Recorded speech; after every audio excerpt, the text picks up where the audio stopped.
Assalamualaikum warahmatullahi wabarakatuh. Perkenalkan, saya Winda Zarli akan melengkapi tugas pengantar coding mengenai bahan ajar PowerPoint. Nah, di sini saya akan menjelaskan tentang materi sistem komputer. Poin A, sejarah komputer. Pendapat beberapa ahli mendefinisikan komputer. 1. Menurut Robert Haji Blismer, komputer adalah suatu alat elektronik yang mampu melakukan beberapa tugas seperti menerima input, memproses input tadi sesuai dengan programnya, menyimpan perintah-perintah dan hasil pengolahan, serta menyediakan output dalam bentuk informasi.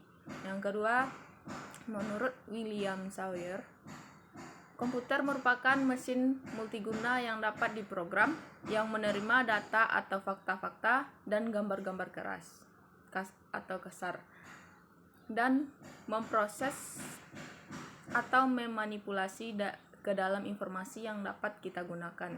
Yang ketiga, menurut Donald Haji Sanders, komputer adalah sistem elektronik untuk memanipulasi data yang cepat dan tepat serta dirancang dan diorganisasikan supaya secara otomatis menerima dan menyimpan data input, memprosesnya dan menghasilkan output di bawah pengawasan suatu langkah-langkah, instruksi-instruksi, program yang tersimpan di memori atau storage program. Yang keempat, menurut Hamaser dan kawan-kawan, komputer adalah mesin penghitung elektronik yang cepat dapat menerima informasi input digital, memprosesnya sesuai dengan suatu program yang tersimpan di memorinya dan menghasilkan output informasi.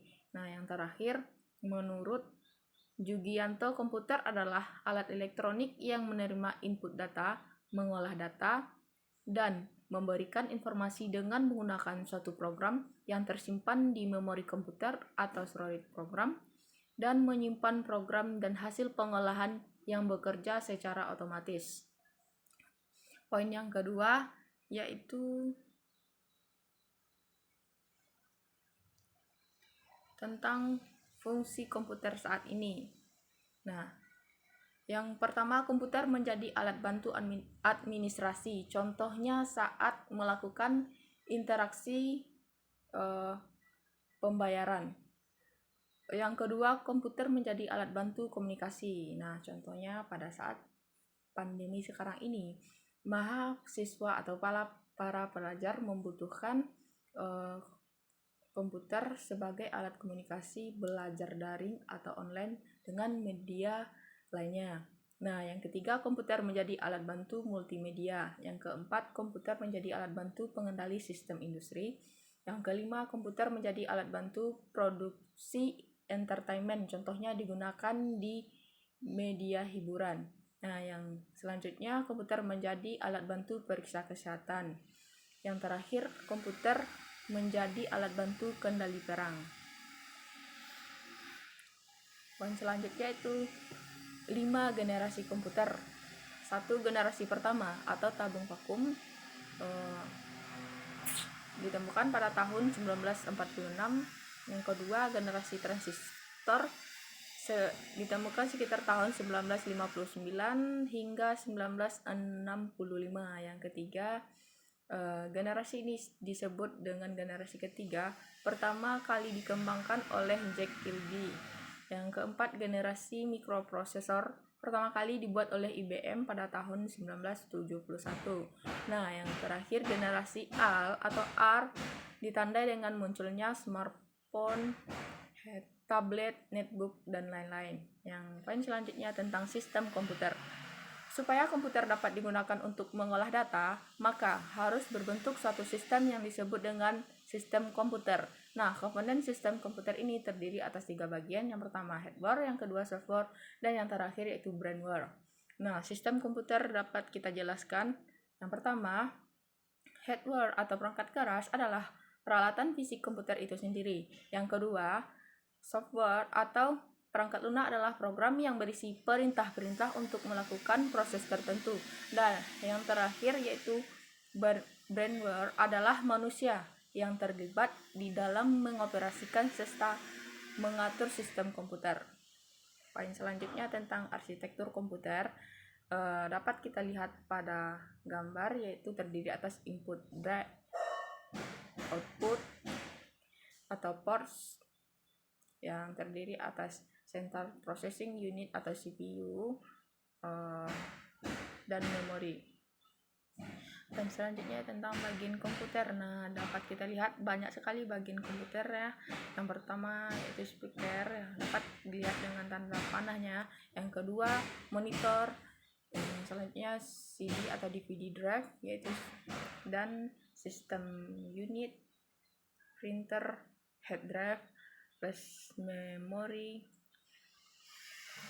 mouse, CD atau DVD disk, keyboard, floppy disk, dan mikrofon.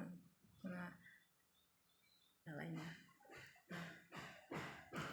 Ya, poin selanjutnya yaitu tentang sistem bilangan komputer. Sistem bilangan komputer ini terdiri atas 4 bagian. Yang pertama sistem bilangan desimal, yang kedua sistem bilangan biner, yang ketiga sistem bilangan oktal, dan yang terakhir sistem bilangan heksadesimal. Nah, di sini dapat kita lihat cara penulisan sistem bilangan tersebut. Nah, poin berikutnya yaitu konversi bilangan desimal ke sistem bilangan biner yang menggunakan angka-angka seperti yang tertulis. Nah, poin berikutnya yaitu konversi bilangan biner ke sistem bilangan desimal. Nah, dapat kita lihat di kolom tabel contoh penulisannya. Nah, poin berikutnya yaitu konversi bilangan biner ke sistem bilangan oktal. Nah, dapat kita lihat cara penulisannya di dalam tabel. Poin berikutnya yaitu tentang konversi bilangan biner ke sistem bilangan heksadesimal. Yang poin selanjutnya yaitu fungsi software secara umum. 1. Menyediakan fungsi dasar untuk kebutuhan komputer. Yang kedua, menyediakan fungsi dasar untuk kebutuhan komputer yang dibagi lagi menjadi sistem operasi atau hanya sistem pendukung komputer tersebut. Yang kedua, mengatur berbagai hardware agar dapat bekerja secara bersama-sama.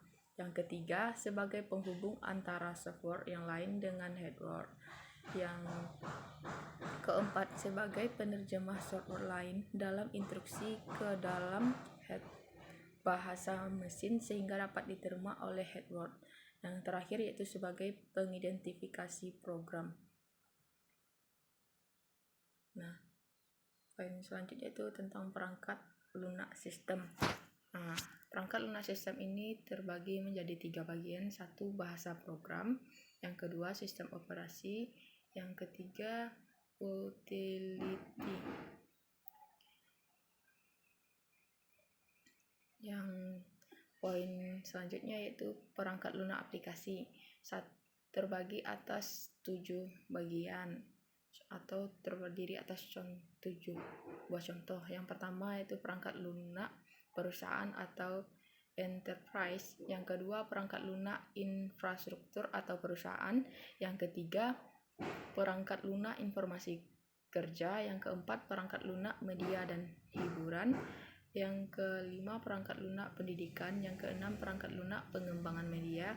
Dan yang terakhir yaitu perangkat lunak rekayasa produk. Nah, ini contoh aplikasi yang digunakannya. Nah, sekian materi yang dapat saya sampaikan. Jika ada kesalahan, mohon maaf. Assalamualaikum warahmatullahi